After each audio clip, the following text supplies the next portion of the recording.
Gun control advocates are firmly in charge with Justin Trudeau's Liberal government. I'm Brian Lilley with the Rebel.media. If you paid attention at all, you knew this was coming. Justin Trudeau and the Liberals have completely revamped a key committee that advises the government on Canada's gun laws. Now, gone are the people that actually knew anything about firearms, that may have used firearms, and in are the people that fear firearms and don't want you to have them.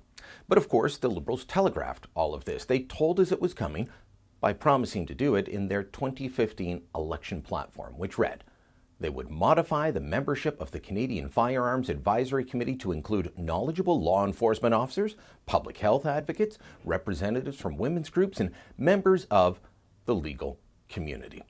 Well, then at the beginning of February, they announced that they'd picked a chair for the committee. They announced John Major, the retired Supreme Court Justice, was going to head this committee up. He has a reputation of being a fair and reasonable man, good legal scholar, not a huge record on gun rulings, so maybe not a bad choice. Then the two vice chairs came out as well. I didn't know them, but the government seemed to be sending a message because one was an Olympic shooter, the other an advocate for more gun control. From the news release, Linda Kieko of Calgary is a Canadian Olympian and medaled sport shooter. Natalie Provost of Montreal is a survivor of the Polytechnique shootings and spokesperson for Polysuffisant. All right, so a split there. What was to come? Well, the rest of the committee has since been appointed, and in fact, they've already met. They convened a meeting before even releasing the names, and if you just glance at it, you don't pay too much attention, well, it doesn't tell you too much. You'll notice, oh, there's a farmer on there. There's someone from Ducks Unlimited, a former head of the Chiefs of Police. It's not a bad list, right? Wrong. This is a committee. This is a committee struck with the sole intention of advising the government to bring in tougher and more expensive gun control.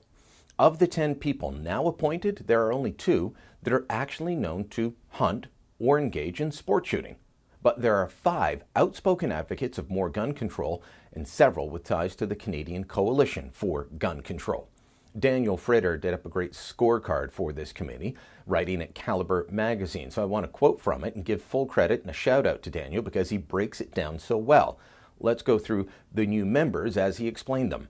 Anne Buchan, member of the Patriotic Board of Directors of First Nations Women's Advocate, no public stance on firearms regulation, but is likely to support further regulation. Ron Bennett, president of the Canadian Federation of Agriculture, farming and agriculture advocate, no public stance on firearms regulation.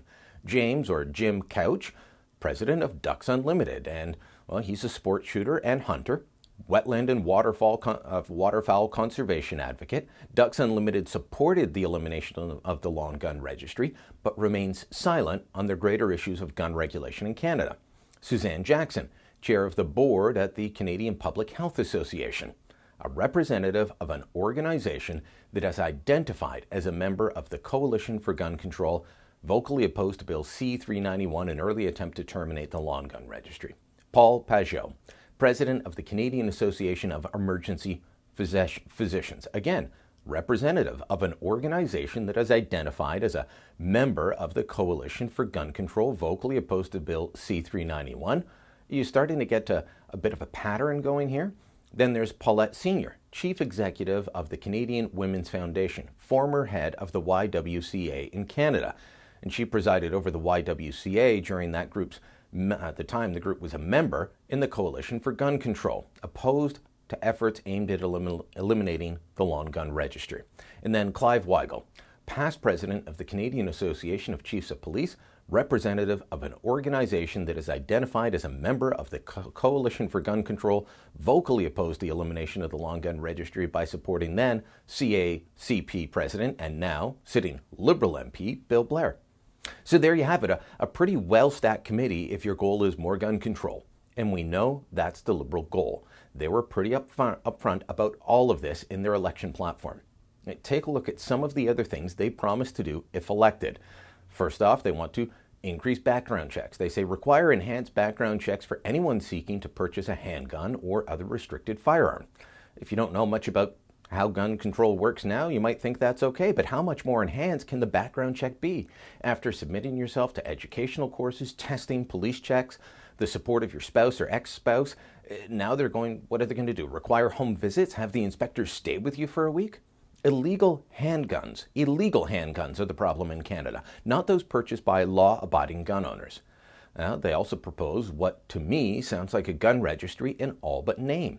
Require firearms vendors to keep records of all firearms inventory and sales to assist police in investigating firearms trafficking and other gun crimes.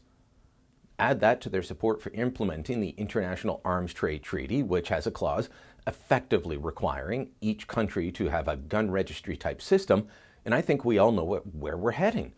They say they don't support a gun registry, but support for two different ideas that amount to the same thing by a different name? Well, that tells us otherwise. Then there's this proposal that would drive up costs, make many firearms so much more expensive, even probably stop some companies from doing business in Canada. Immediately implement the imported gun marking regulations that have been repeatedly delayed by Stephen Harper. But we'll see what else comes from this committee. They could come up with their own ideas, and with so many ties to the Coalition for Gun Control, might be useful to look at what they want done. Beyond establishing a new gun registry, which they demand, they also say, quote, ban military assault weapons, update the prohibited and restricted lists consistent with the advice of police experts, end quote. Oh, and they also support Toronto Mayor John Tory's idea that the number of guns you can buy should be limited.